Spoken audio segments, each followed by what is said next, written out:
1장부터 3장은 호세아의 가정에 대한 비극적인 이야기를 배경으로 진행되었습니다. 몸을 파는 직업을 가졌던 이 고멜을 아내로 취하여 함께 살았으나 그녀는 얼마 후 가출하여 결혼 전의 직업으로 되돌아갔습니다. 세월이 지나 고멜은 늙어서 더 이상 몸을 이렇게 팔 수 없는 지경이 되었습니다. 더 이상 이용 가치가 없다 이렇게 생각되자 그를 관리하던 포주는 그녀를 노예로 내놓았습니다. 이 소식을 들은 호세아는 돈을 마련해 가서 그녀의 몸값을 지불하고 다시 집으로 데려와 사랑하였습니다. 이러한 선지자의 관계, 즉 선지자와 고멜의 관계는 곧 하나님과 이스라엘의 관계의 모형입니다. 포기하지 않으시는 하나님의 사랑을 우리는 확인하게 되는데요. 어느 목사님은 이러한 하나님의 사랑을, 호세아에서 나오는 이러한 하나님의 사랑을 불붙은 사랑이다라 표현하였는데 엄청나게 뜨거운 사랑이다라는 말입니다. 우리가 아는 뜨거운 사랑은 열정이지만 성경에서 말하는 하나님의 이 뜨거운 사랑은 어떠한 희생을 치러서라도 그들의 죄를 고치고 다시금 회복하는 그러한 사랑입니다. 그들을 먼저 고치시기 위해서는 그들의 죄를 먼저 드러내야 됩니다. 그래서 오늘 본문부터 선지자는 자신에 대한 가정은 더 이상 언급하지 않고 이스라엘이 여호와께 범한 죄에 대해서 신랄한 비난과 고발로 시작합니다. 4장 1절 상반절의 말씀을 보시면 이스라엘 자손들아 여호와의 말씀을 들으라. 여호와께서 이 땅 주민과 논쟁하시나니. 마치 법정에서 검사가 피고를 증인석에 세워놓고 그의 죄를 낱낱이 고발하고 여러 가지 증거로 그 죄를 입증하는 모습과 거의 유사합니다. 이스라엘의 죄를 세 가지로 구분할 수가 있는데요. 4장 1절 하반절의 말씀을 보면 이 땅에는 진실도 없고 인애도 없고 하나님을 아는 지식도 없고. 첫 번째, 무엇이 없습니까? 진실이 없습니다. 이는 근본적으로 양심이 실종되었다라는 뜻입니다. 진실은 신실한 사람의 성품을 의미하는데요. 이웃에게 늘 신실하고 또한 늘 바른 말, 진실한 말만 하고 행동에 있어서 항상 믿을 수 있는 그 사람이 어떠한 사람입니까? 진실한 사람입니다. 진실한 사람은 언제나 정해진 원칙과 가치관에 따라 살아갑니다. 그런데 이스라엘 백성은 지금 진실하지 않습니다. 자신이 정해놓은 원칙과 가치관은 없습니다. 그냥 기회를 봐서 그때 지나친 융통성을 발휘하며 살아가는 것이죠. 두 번째는 무엇이 없었습니까? 인애가 없습니다. 이 인애는 하나님과의 관계에서도 사용되지만 1차적으로 사람과 사람의 사이를 규정하는 단어입니다. 상대방에게 꾸준하게 충성하고 선을 행하는 것이 인애입니다. 그래서 이 인애는 함께 사는 것을 가능케 해주는 사회적 연대성입니다. 문제는 이스라엘 사회에 그것이 없다라는 것입니다. 이스라엘 백성이 자신밖에 모르는 이기주의자로 변절되었음을 지금 고발하고 있습니다. 진실이 없다, 인애가 없다. 이것은 결국 무엇이 없다는 것입니까? 하나님의 정의와 공의가 실종이 되었다라는 것입니다. 다른 장에서도 이에 대해 고발한 내용이 등장하는데요. 12장 7절부터 8절의 말씀을 보다 좀 더 쉽게 이해하기 위해서 세 번역으로 읽어드리면 에브라임은 거짓 저울을 손에 든 장상꾼이 되어서 사람 속이기를 좋아한다. 그러면서도 에브라임은 자랑한다. 내가 정말 부자가 되었구나. 이제는 한 미천 톡톡히 잡았다. 모두 내가 피땀을 흘려서 모은 재산이니 누가 나더러 부정으로 재산을 모았다고 말하겠는가. 유명한 철학자 부버라는 사람이 있는데요. 그가 쓴 나와 너라는 책이 있습니다.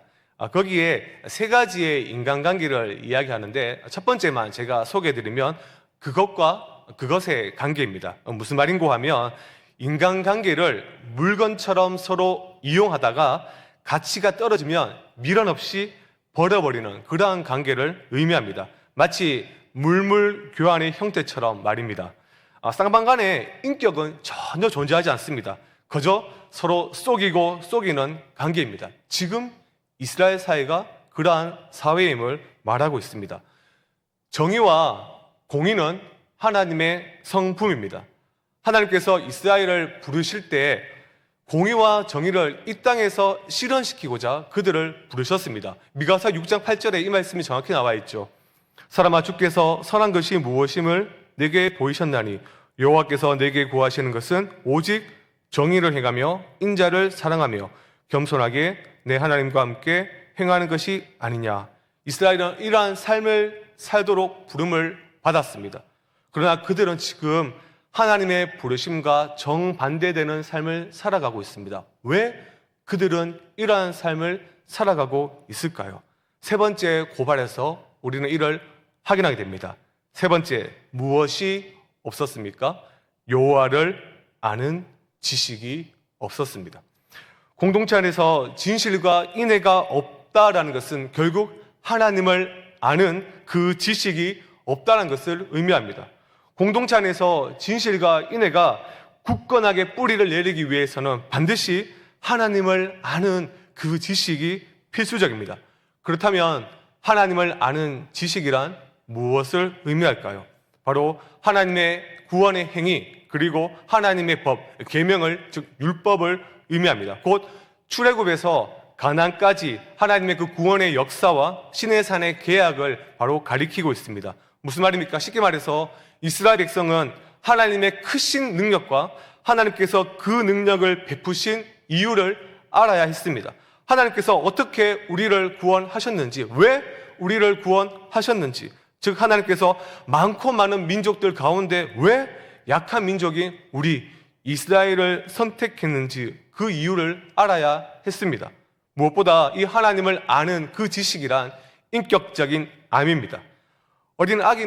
어린아이는 부모의 이름도 모르고 나이도 모르고 하는 일도 모르지만 분명히 아는 것은 있죠. 부모가 자기를 사랑한다는 것입니다. 이스라엘 백성들이 하나님을 모르는 사람처럼 지금 살고 있음을 지금 호세아는 고발을 하고 있는 것입니다. 하나님께서 우리를 구원하시고 끝까지 우리를 책임져 주시는 그 하나님이심을 몰랐던 것입니다. 결국 하나님을 아는 지식의 결론은 하나님 백성의 정체성 상실을, 또한 공동체적 삶의 파괴를 초래했는데요. 2절의 말씀을 함께 보실까요? 2절의 말씀을 보면 오직 저주와 속임과 살인과 도둑질과 간음뿐이요 포악하여 피를 뒤이음이라.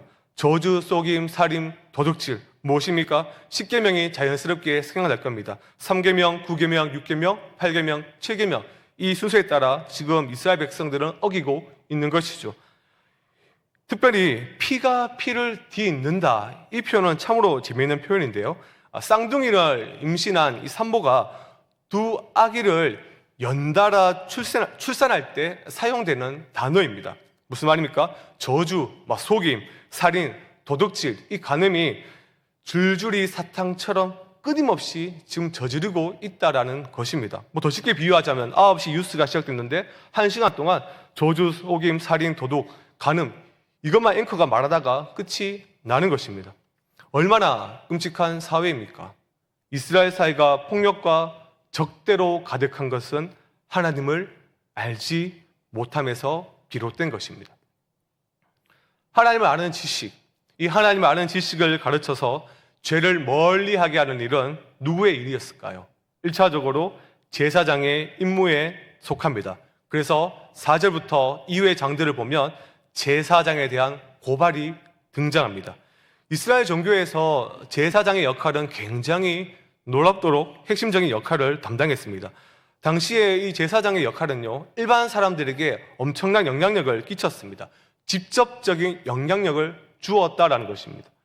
그러니 이들의 부패와 무능력은 하나님의 백성, 이스라엘 백성에게 치명적인 결과를 초래할 수밖에 없습니다.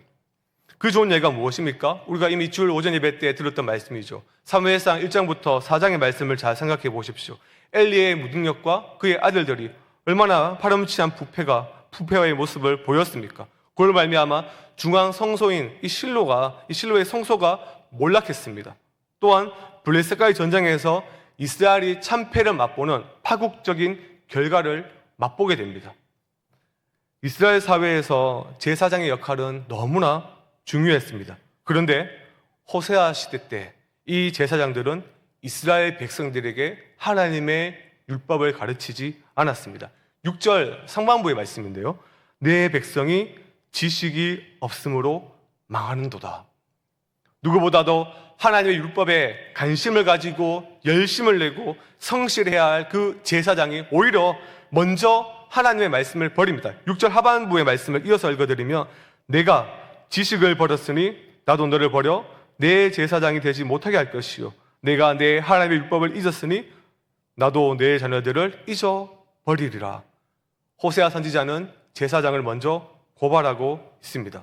제사장의 무지와 무능력과 무책임이 하나님 백성의 공동체를 신앙으로, 영적으로, 또한 윤리적으로 완전히 망가뜨렸음을 고발하고 있는 것입니다.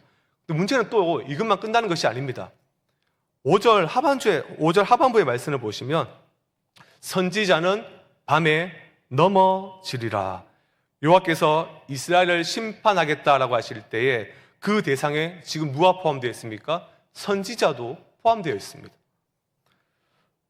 선지자 또한 하나님을 아는 것과 거리가 멀게 행하고 있음을 이야기하고 있는 것이죠. 제사장과 선지자는 이스라엘 공동체에서 하나님의 이 법과 말씀을 드러내는 중요한 중재자들입니다. 그런데 그들은 하나님의 율법에는 전혀 관심이 없습니다. 그저 자신들의 종교적 지위를 이용해서 잘 먹고 잘 사는 자신들의 배를 불리고 권력을 지금 휘두르고 있을 뿐입니다. 정말 이스라엘 사회는 총체적 난국입니다. 어리석은 이스라엘 백성들을 돌이킬 수 있는 마지막 히든 카드인 이 제사장과 선지자들이 완전히 부패하고 썩어 버린 것입니다. 근데 참으로 재미있게도요, 또 아이러니하게 여호와를 아는 지식을 버리고 그분의 율법을 가르치지 않음에도 불구하고 제사장들의 수는 늘어만 갑니다. 제사장의 수가 늘었다는 것은 예배가 많아졌다는 것을 의미하는데요. 7절부터 8절의 말씀을 보면 이 현상을 확인할 수 있습니다. 제가 말씀을 읽어드리겠습니다. 그들은 번성할수록 내게 범죄하니 내가 그들의 영화를 변하여 욕이 되게 하리라. 그들이 내 백성의 속죄 제물을 먹고 그 마음을 그들의 죄악에 두는도다. 다시 한번 강조하지만 제사장은 하나님의 백성들이 어떻게 살아가야 될지를 늘 고민하고 그들이 어떻게 하나님의 율법을 잘 따를 것인가, 이거에 대한 늘 숙고가 필요한 자들이었습니다. 그런데 제사장은 이러한 것에 관심이 1도 없습니다. 이스라엘 백성들이 죄를 지으면 그저 옆에서 제사 잘 드리게 도와주고 축복의 메시지만 전하면 되었습니다. 또한 이스라엘 백성들의 입장에서 한번 생각해 보십시오. 얼마나 편했겠습니까? 하나님의 말씀대로 살아야 된다, 이러한 불편한 메시지를 듣고 양심에 찔러 괴로워하기보다는 간단하게 희생제물, 소나 양을 데리고 와서 제사만 드리면 끝이 납니다. 그러니 죄를 짓고 희생제사에 쓸 양이나 소만 바치면 되니 수요 공급이 자연스럽게 일어납니다. 그럼 자연스럽게 제사장의 수도 많아진 것입니다. 지금 우리 입장에서는 정말 기가 막힌 노릇입니다. 하나님을 아는 지식이 없기에 이스라엘 백성은 가나안의 종교와 하나님을 섬기는 올바른 신앙의 경계를 구분하지 못하고 쉽게 혼합주의 물결에 빠지고 맙니다. 11절부터 13절의 말씀이 이를 증언합니다. 세 번역 말씀을 통하여 제가 다시 한 번 더 읽어드리겠습니다.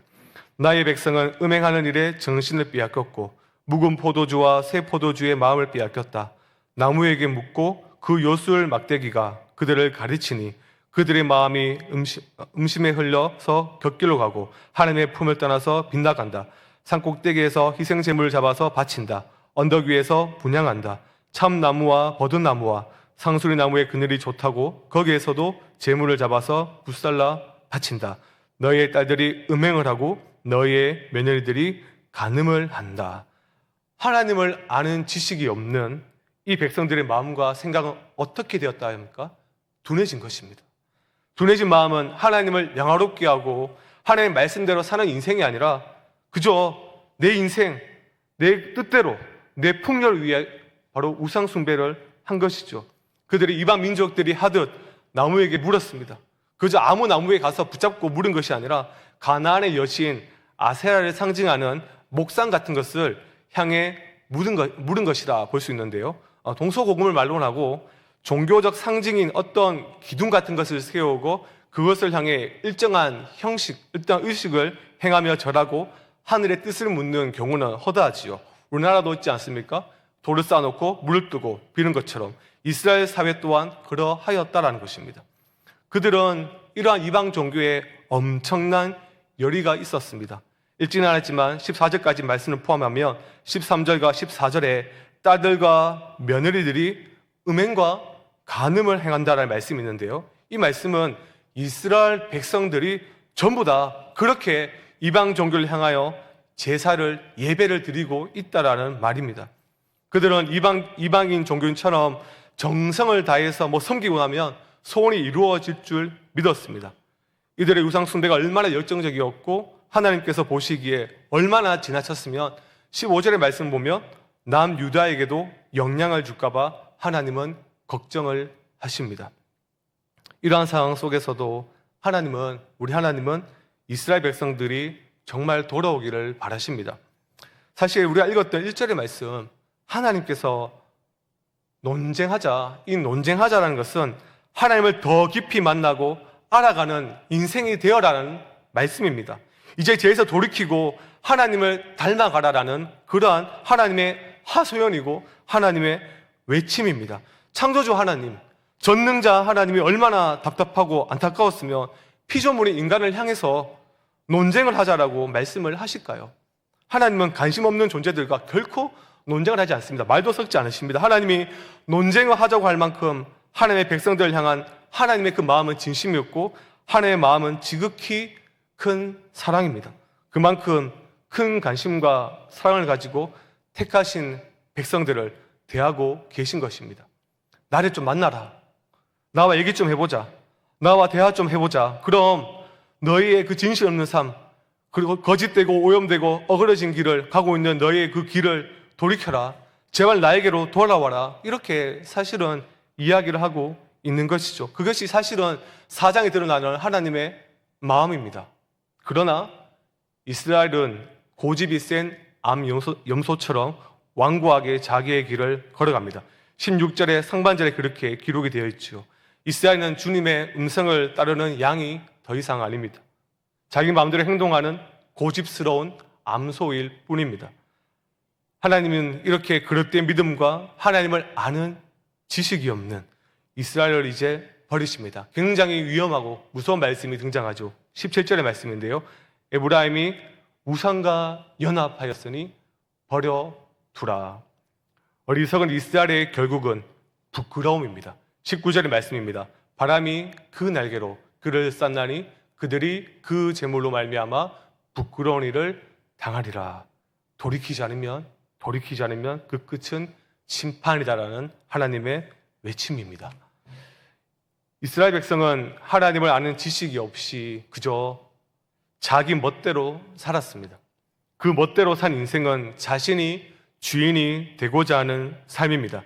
잘 먹고 잘 살고 자신의 욕망을 채우고자 하는 인생이었습니다. 그러므로 하나님이란 존재는 그저 자신의 소원을 들어주는, 자신의 요구를 들어주는 하나의 신 정도로 치부되었습니다.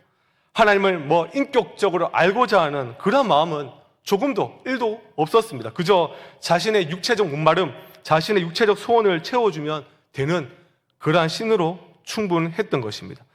하나님이 여러분 누구신가? 그리고 하나님이 자기에게 무엇을 하시는가를 제대로 이해하지 못하면 하나님은 우리의 수단에 불과해집니다. 이스라엘 백성들이 하나님께 드려지는 예배, 제사는 사실 하나의 수단에 불과했습니다. 본문에 보면 이스라엘 백성이 속죄 제물, 희생 제물을 가지고 예배를 드린다라고 말은 하지만 하나님을 잘 달래가지고 하나님을 잘 달래서 농경 사업이 잘 되기를 바라는 그저 풍요 제사와 같은 마음으로 그들은 하나님께 나아갔습니다. 인격적인 하나님과 교제하는 그런 마음은 조금도 없었습니다. 풍요 제사는 특정 시대, 특정 지역에 한정된 종교 현상이 아닙니다. 풍요는 모든 인간의 욕구에 속해 있습니다. 지금도 물론 다른 옷을 입고 여전히 막강한 힘을 발휘하고 있습니다. 교회 안에서 축복이란 이름으로 자신의 모습을 감추고 활동하는 풍요 제사를 보기는 사실 그리 어려운 일은 아닙니다. 나무에게 뭐 묻거나 산 꼭대기에서 제사를 드리거나 뭐 작은 산 위에서 분양하진 않겠지만 우리가 진짜 신앙의 양심껏 하나님을 믿는 목적이 예배를 드리고 기도하는 그 의도가 어디에 있는지 잘 살펴보면 물질이 신앙생활의 큰 동인임을 우리는 사실 크게 부정할 수가 없습니다. 기독교적 가치관과 자본주의적 가치관은 함께 할 수 없는 두 주인입니다. 그런데 이 두 주인이 한 울타리 안에서 사이좋게 공존하는 경우가 발생할 수 있습니다. 그것이 무엇입니까? 혼합주의죠. 혼합주의에 벗어나기 위해서 우리는 어떻게 해야 할까요? 쉽게 말해서 하나님만을 제대로 섬기기 위해서는 우리는 어떻게 해야 할까요? 이미 답은 나와 있습니다. 우리가 읽었던 4장 6절의 말씀과 같이 하나님을 아는 지식이 있어야 됩니다. 이것을 좀 더 확장해서 적용하자면 그리스도를 아는 지식이 우리에게 있어야 됩니다. 그저 잘 먹고 잘 살고 자신의 욕망을 채우고자 한 인물이 있습니다. 한 인생이 있으니 그 인생이 그리스도를 만나 변화가 되었습니다. 그 인물이 누군고 하면 우리가 너무 잘 아는 주일학교 때 우리의 친구인 삭개오입니다. 삭개오 당시 이스라엘은 제국 점령군의 지배를 받던 식민 국가였죠. 점령국 로마는 모든 식민지에게 가혹한 세금을 부과했습니다. 그래서 현지의 부와 자본은 로마와 로마 시민에게로 이동하였는데요. 그 결과 식민 사회는 계속 빈곤해질 수밖에 없습니다. 그러니 결국 속국으로 남을 수밖에 없는 상황이죠. 이스라엘에서 호의호식할 수 있는 사람들은 종주국의 로마인과 또 그 밑에 부역자인 세리뿐이었습니다. 삭개오가 바로 그 세리였죠. 그것도 세리장이었습니다. 그는 로마인을 대신해 지역별로 소득세를 징수하였는데요. 그렇게 할 때 그는 항상 로마의 군사력을 등에 업고 동족 유대인들에게 많은 세금을 거두었습니다. 세금 수탈을 한 것이죠. 동족 유대인들은 그를 향해서 이렇게 부릅니다. 죄인아 이렇게 부르는데요. 좋게 표현한 말이지 좀 더 이렇게 우리나라 말로 강하게 표현하자면 야 이 쓰레기야 이런 표현과 같습니다. 돈을 얻으려고 다른 것을 다 희생하며 돈을 숭배하며 살았던 인물이 누굽니까? 삭개오입니다. 잘 먹고 잘 살기 위해서는 무엇이든 한 인물이 삭개오입니다. 근데 어느 날 자신이 살던 곳에 예수님이 지나간다 이러한 소문을 들었습니다. 그는 키가 작았습니다. 키가 작긴 했지만 그렇다고 한번 생각해 보십시오. 예수님이 지나갈 때 제일 앞에 보고 싶어서 나아갈 때 왜 앞으로 나아갈 수가 없었을까요? 사람들이 그를 싫어한 거죠. 의도적으로 그에게 빈틈을 주지 않았던 것입니다. 그래서 그는 뜻밖의 행동을 합니다. 나무에 올라간 것입니다. 전통 문화에서 중요한 것은 자유와 권리가 아니라 체면, 명예, 품이었습니다. 성인 남자가 나무에 올라간다라는 것은 엄청난 조롱거리가 될 만한 일입니다. 유튜브에 나왔으면 실시간 검색 거의 1위급입니다. 왜 삭개오가 이러한 행동을 했을까요? 누가복음 19장 3절의 말씀인데요. 그가 예수께서 어떠한 사람인가 하여 보고자 하되 삭개오는 간절히 예수님을 만나보고 싶었던 것입니다. 예수님은 그런 것을 보시고 어떻게 말씀하십니까? 19장 5절의 말씀입니다. 예수께서 그곳에 이르사 쳐다보시고 이르시되 삭개오야 속히 내려오라 내가 오늘 내 집에 유하여야 하겠다 하시니 예수님은 무리 중에서 가장 더럽고 쓰레기고 가장 부도덕한 삭개오를 택하십니다. 그리고 그와 지금 인격적인 관계를 맺으십니다. 삭개오는 그렇게 이제 예수님을 영접하고 따르고 싶어 했습니다. 그런데 문제가 발생하죠. 예수님을 따르면 돈이 문제가 된다는 것을 그는 너무나 잘 알고 있었습니다. 그래서 두 가지 예사롭지 않는 약속을 합니다. 첫 번째 약속이 뭔가 하면 누가복음 19장 8절 중반절의 말씀인데요. 내 소유의 절반을 가난한 자들에게 주겠사오며 소득의 50%를 가난한 자들에게 주겠다 이렇게 약속을 한 것입니다. 두 번째를 보시면 같은 절 하반절의 말씀인데 만일 누구의 것을 속여 빼앗은 일이 있으면 내 갑절이나 갚겠나이다. 이 약속은 정의와 관련되어 있습니다. 그는 여태 속임수로 큰 돈을 모았습니다. 많은 이들로부터 세금을 가행 징수했던 정말 악했던 사람입니다. 근데 그가 모세 율법을 보면 물건을 훔친 사람은 20%의 이자를 더해서 갚도록 되어 있는데, 그는 더 나아가 내 갑절이나 갚고자 했습니다. 그가 모세 율법을 잘못 알고 있었을까요? 숫자 놀이에 굉장히 강했던 사람이 바로 이 삭개오입니다. 숫자 놀이로 일평생 살았던 그가 이렇게 돈을 갚으면 자기에게 엄청난 금전적 손해가 있음을 알고도 그렇게 나는 하겠다라고 약속을 하고 있습니다. 가난한 이들을 착취했던 이가 누구입니까? 삭개오였습니다. 주변 사람을 희생시켜 부를 축적하던 삭개오가 자기 부를 희생해 나름을 섬기는 지금 사람이 되었습니다. 왜 이런 일이 발생했을까? 바로 예수님을 알았기 때문입니다. 예수님을 인격적으로 경험했고 예수님을 아는 지식이 그에게 있었기에 그는 진실과 인애를 행할 수 있는 그 사람으로 변할 수가 있었던 것입니다. 예수님을 알고 경험하는 그 지식이 재물에 대한 삭개오의 태도를 변화시켰던 것입니다. 사랑하는 성도 여러분, 호세아에서 반복되는 주요 내용이 무엇입니까? 우리가 계속 앞으로 살펴보게 될 것인데요, 그 중에 하나가 무엇인가 하면 이스라엘 백성들에게 하나님을 아는 지식이 없으므로 그들이 그 하나님을 알지 못하기 때문에 망했다는 것입니다. 그리고 보다 중요한 말씀은 호세아서 6장 6절의 말씀인데, 나는 인애를 원하고 제사를 원하지 아니하며 번제보다 하나님을 아는 것을 원하노라 라고 하셨습니다. 자, 다시 우리 한 번 더 삭개오에게 주목해 봅시다. 그리스도를 알고 그리스도를 만나고 그리스도를 경험하고 그는 그리스도를 따르는 자가 되었습니다. 인애와 진실을 실천하는 삶으로 바뀌었다는 것이죠.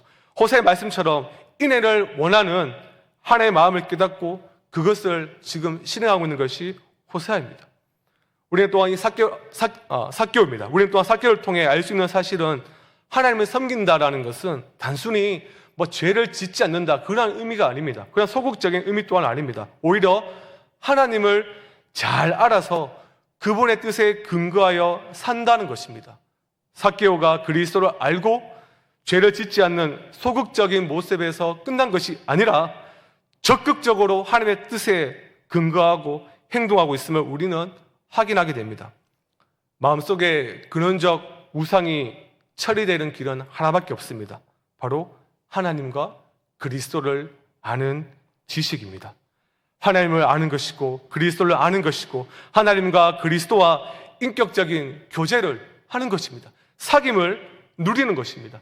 하나님을 아는 지식, 그리스도를 아는 지식으로 우리의 신앙은 늘 충만해져야 됩니다. 신자는 그리스도께서 행하신 일들에 대해 아는 지식이 충만해져야 됩니다. 그 일을 또한 신뢰할 때 우리는 탐욕과 자기를 사랑하는 자기애를 그 마음을 버릴 수가 있습니다. 나아가 하나님만을 올바르게 섬기게 된다라는 것이죠.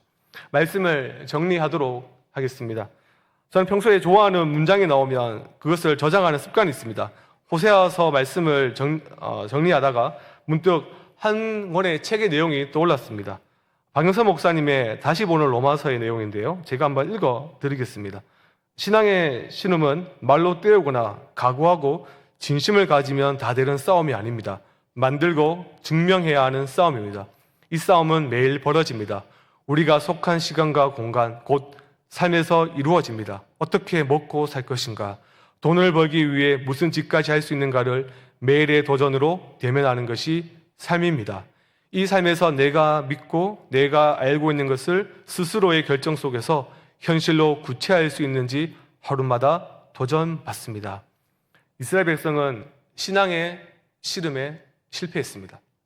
그저 어떻게 하면 잘 먹고 잘 살 것인가, 더 잘 먹고 더 잘 살기 위해서 그들은 이방 종교에게 제사 드리는 짓까지 했습니다.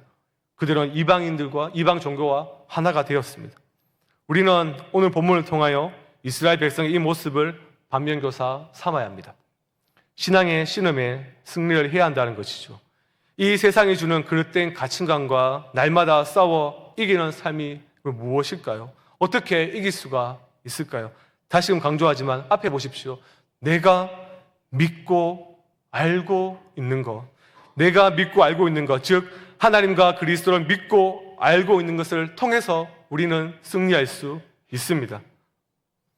더 충만해지고 그리스도 아는 지식으로 더 충만해지고 인격적인 교제가 그 교제가 더 나아가 체험적인 신앙이 될 때 우리는 진실과 정의를 이 땅 가운데서 실현할 수 있는, 정말 하나님께서 원하시는 승리하는 삶을 살아갈 수가 있는 것입니다. 그래서 결국 참된 신앙은 일평생 하나님과 그리스도를 아는 지식에 충만해지고 그 알매 근거하여 인격적인 교제를 지속적으로 누리느냐라는 것과 관계가 됩니다.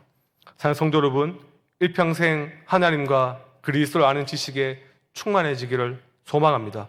하나님과 그리스도와의 사귐을 통해 인격적인 그 만남이 더 깊어져 우리 모두가 하나님을 더욱더 바라보며 살아가는 복된 인생이 되기를 주님의 이름으로 간절히 축원합니다. 기도하겠습니다.